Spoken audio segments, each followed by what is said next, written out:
તો આ જ મુદ્દે અમારી સાથે સહયોગી અંકુર જોડાઈ ગયા છે, જે વિંડીથી સમજાશે કે કયા કયા જિલ્લાઓમાં આવનારા દિવસોમાં વરસાદ ખાબકી શકે છે ને વાતાવરણમાં ક્યાં પલટો આવશે. અંકુર, બિલકુલ. હવે રાજ્યના હવામાન વિભાગે તો આગાહી કરી જ દીધી છે અને વાતાવરણમાં આપણે પલટો કેટલો આવી રહ્યો છે એ પણ જોઈ રહ્યા છે. ગરમીમાંથી આંશિક રાહત પણ મળી છે, છૂટો છવાયો વરસાદ પણ પડ્યો છે. ત્યારે કયા કયા જિલ્લાઓ, કયા કયા ક્ષેત્રો છે કે જેમાં આગામી દિવસોમાં વરસાદ પડવાનો છે, હવામાન વિભાગે ત્યાં સુધી કહ્યું છે ગાજવીજ સાથે વરસાદ પડી શકે છે. ત્યારે કઈ સિસ્ટમ બની છે જેના કારણે આ વરસાદ પડી રહ્યો છે, ચોમાસું કેટલે પહોંચ્યું છે એ પણ સમજવાનો પ્રયત્ન કરીશું.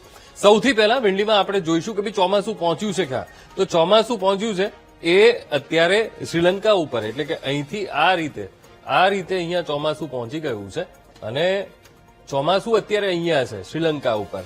અને ધીરે ધીરે 1 જૂન પછીની હજુ પણ અહીંયા એ કેરળ અને તમિલનાડુ સુધી ચોમાસું પહોંચ્યું નથી.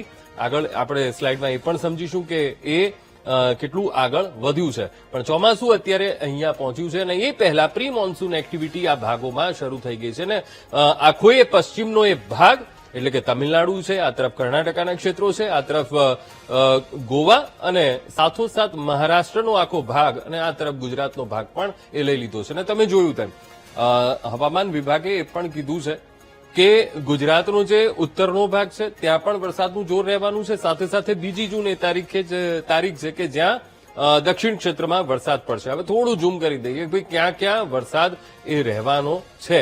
હવે અત્યારની જે પરિસ્થિતિ, આપણે 1 વાગ્યાની એ પરિસ્થિતિ મૂકી છે, તો ક્યાં ક્યાં તેની અસર વર્તાઈ રહી છે. તો સૌથી પહેલા એ અસર વર્તાવાની છે સાબરકાંઠા જિલ્લામાં વરસાદનું જોર રહેવાનું છે. સાબરકાંઠા જિલ્લો, ત્યાં પણ વરસાદનું જોર રહેશે.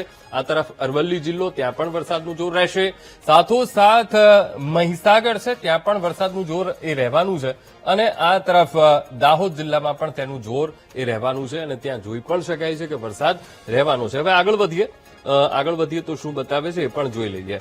તો જે રીતે આપણે 1 વાગ્યાના સમય પછી આગળ વધીએ છીએ ત્યાં અહીંયા જોર આપણને વધતું જોવા મળી રહ્યું છે. એટલે કે વીજળીના કડાકા ભડાકા સાથે એ ક્ષેત્રોમાં વરસાદ આજના દિવસમાં આપણને જોવા મળશે.